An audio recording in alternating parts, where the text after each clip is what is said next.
नमस्कार. या मे महिन्यामध्ये आय पुस्तक या ऑडिओ बुकमध्ये सत्यघटनेवर आधारित अशी दानशूरपणा या नावाची माझी कथा प्रकाशित झालेली आहे.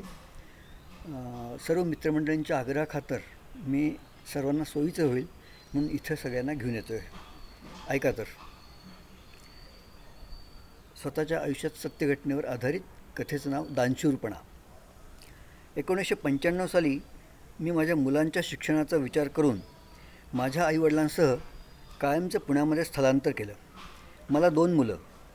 वाटलं मोठ्या शहरात राहायला आलो तर मुलांना चांगलं एक्सपोजर मिळेल. आम्ही सगळे पुण्यात आल्यानंतर पहिल्यापासून पुन्हा व्यवसायाचा श्रीगणेशा सुरू करणे भाग पडले. नोकरदारांचं बरं असतं, 1 तारखेला त्यांना हक्काचा पगार मिळत असतो. पण नवीन शहर, नवीन जागा आणि नवीन दवाखाना म्हटल्यावर पुन्हा पेशंटची वाट बघणं आलं. इस्लामपूरहून पुण्यात स्थलांतर करण्याआधीच मधुमेह विकोपाला गेल्यामुळं माझ्या वडिलांचा डावा पाय मांडीपासून काढावा लागला होता. त्यावेळी आमच्याकडे फियाट कार होती. इस्लामपूरमध्ये असताना किमान दर रविवारी गाडीतून मुलांना फेरफटका मारून आणत असे.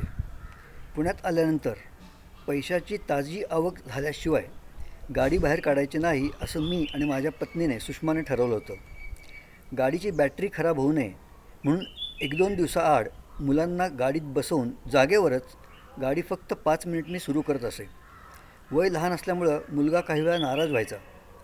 आपण गाडी सध्या बाहेर का काढत नाही असं तो विचारायचा. पण आम्ही वेळ मारून न्यायचो. त्यावेळी 2 वर्ष भाड्याच्या घरात राहिलो. त्याच काळात वडील गेले. नंतर स्वतःच्या सदनिकेत राहायला आलो. 8-10 वर्षानंतर आई गेली. जुने दुवे निखळले. आम्ही दोघे 2 दवाखाने चालवायचो. इस्लामपूरला स्वतःचं छोटं हॉस्पिटल होतं. पण पुण्यात हॉस्पिटल टाकायचं नाही असा आम्ही दोघांनी निर्णय घेतला होता. कारण मुलांच्या शिक्षणासाठी आलो आहे तर त्यांच्याकडे दुर्लक्ष होऊ नये हीच फक्त भावना.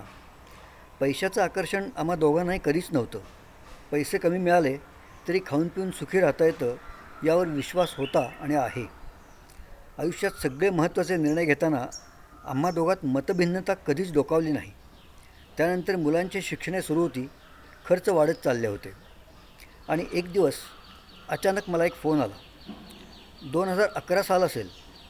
अनोळखी मुलगा कराडमधून बोलत होता. म्हणाला, तुमच्या आत्तेभावाकडून तुमचा फोन नंबर आणि पुण्यातील घरचा पत्ता घेतला आहे. माझं तुमच्याकडे खूप महत्त्वाचं काम आहे. तुम्हाला भेटायला कधी येऊ? म्हटलं ये 8 दिवसांनी. ठरल्याप्रमाणे ठरल्या दिवशी मी सांगितलेल्या वेळी एक तरुण मुलगा आमच्या घरी आला. वय साधारण 27-28. दिसायला सर्वसाधारण. नीटनेटकी आणि स्वच्छ शर्ट पॅन्ट आणि मुद्द्याचं आणि मनात कोणतीही भीती अथवा दडपण न ठेवता बोलत होता. म्हणाला, आम्ही खूप वर्षापासून तुमचे वाटेकरी आहोत. माझी 3री पिढी. कराडला हायवेला लागून तुमची अंदाजे 1.5 एकर जमीन आहे. कृष्णाकाठची ही जमीन आहे. इतकी वर्ष आम्ही कसतोय. आता आम्हाला खातेफोड करायची आहे. तर तुम्ही कृपा करून त्या जमिनीवरचा हक्क सोडावा. ही विनंती करायला मी इथं आलो आहे. मी बुचकळ्यात पडलो. आमची जमीन कापूसखेडला होती, इस्लामपूरजवळ. आणि सगळ्या वाटेकऱ्यांना मी ओळखत होतो. कराड माझा आजोळ. आजोबांची जमीन होती हे आई पण कधी बोलल्याचं आठवत नव्हतं. आजोबा गेल्यावर घरची सगळी कागदपत्रं मी स्वतः नजरेखालून घातली होती. त्यात कुठेही काही जमीन संदर्भात मिळालेलं नव्हतं. मी त्याला म्हणालो, तुझ्याकडे काही पुरावा आहे का रे? मुलगा हुशार होता. त्याने ताजा 7-12 उतारा मला दाखवला, ज्यावर स्वच्छ नाव होतं माझ्या आजोबांचं, जनार्दन नरसिंहाचार्य टोणपे. माझ्या आजोळचं त्यावेळी कुणीच हयात नव्हतं. त्याला सांगितलं, विचार करून सांगतो. दरम्यान आत्तेभावाचा फोन आला. त्यातली काही जमीन मागून घे. सर्व जमिनीवरील हक्क सोडताना आपलीच थोडी जमीन आपल्याकडे ठेवणं गैर नाही, किंवा काही पैसे पण मिळू शकतील वगैरे. 1-2 महिन्यानंतर कराडच्या तहसीलदारांचं माझ्या नावानं रीतसर पत्र आलं. कोर्टाची तारीख दिली होती. त्यात लिहिलं होतं की त्या तारखेला कोर्टात हजर राहा. वाटेकरी यांनी लावलेल्या दाव्याचा तुमच्या जमिनीचा निकाल आहे. तुम्ही इथे येऊन आपले म्हणणे मांडले नाहीत तर सदरची जागा वहिवाट या नात्याने वाटेकरी यांच्या नावे केली जाईल. मी खूप विचार केला. ज्या आजोळपासून मला अथवा माझ्या बहीण भावांना कधीच प्रेम मिळालं नाही, काही नातंच निर्माण झालं नाही, बालपणीच्या वेगळ्या सुखाला आम्ही पारखे राहिलो.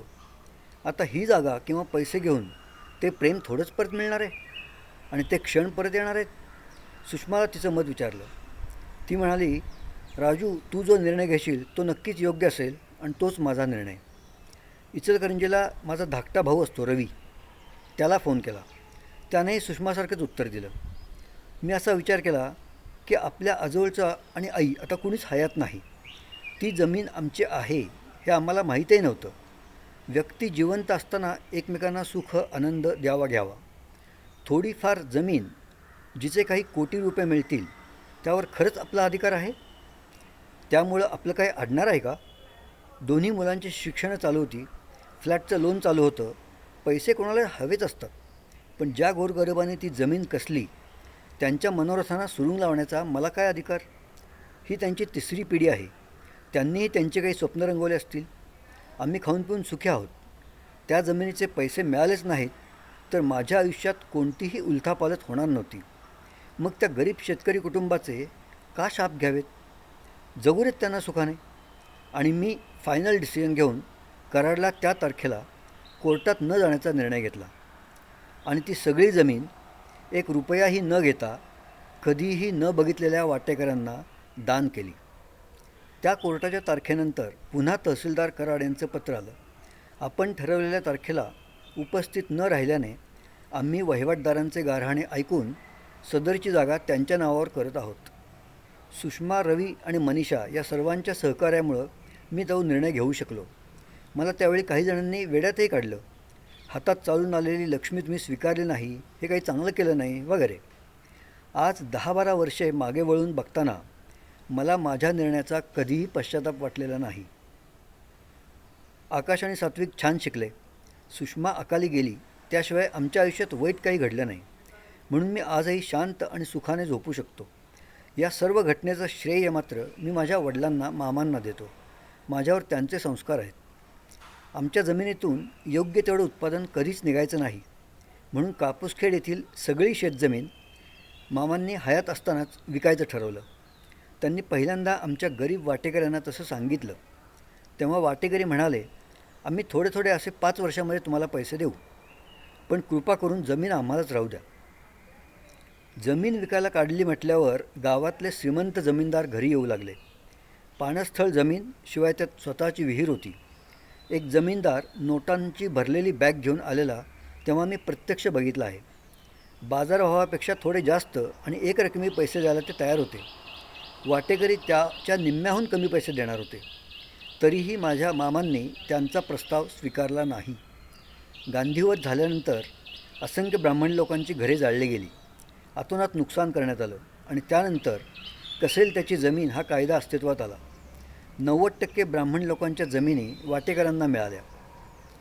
त्यावेळी आमच्या वाटेकऱ्यांनी आमच्या जमिनीवरचा हक्क सोडला होता.